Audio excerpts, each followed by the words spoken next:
موفقیت منیژه سنگین سرانده تاجیک تباری که روسیه را در آزمون بین المللی موسیقی اورویدنیا معرفی میکند در کانتنت تاجیکی اینترنت سر و صداهای زیادی را به میان آورد.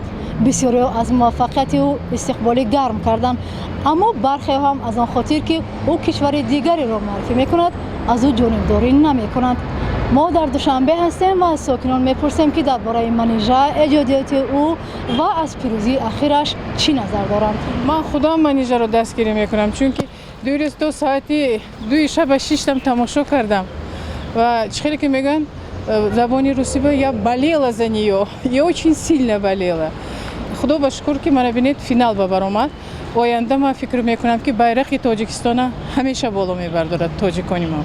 اما سوی یک ملت یک آدم پیش قدم پیش چی بوده آدم پسند میشه کنیش نفرت فکر من غالب میگه نمیدونم میبخشید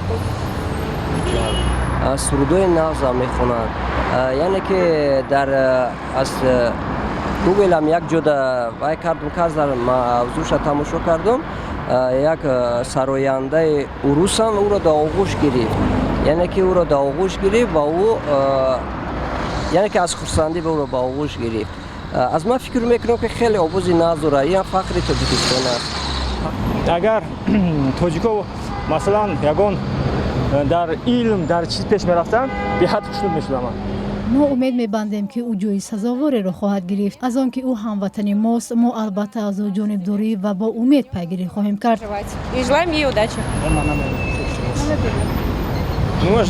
امید داریم که او پیروز می شود، هرچند او با شناسنامه تاجیک هم نباشد اما اصلش تاجیک است. از این خاطر از او جانبداری خواهیم کرد. نه پیش از همه افتخار دارم که وی هموطن ماست. نوابسته به آنکه چند سال اخیر در روسیه به سر میبرد او لباس اروپایی را با لباس ملی خودمان هماهنگ کرد. این بسیار خوش است که آدمان نوابسته در کجا زندگی کردنشان از اصل خویش ارج میگذارند و همیشه از وطن و فرهنگشان یاد میکنند.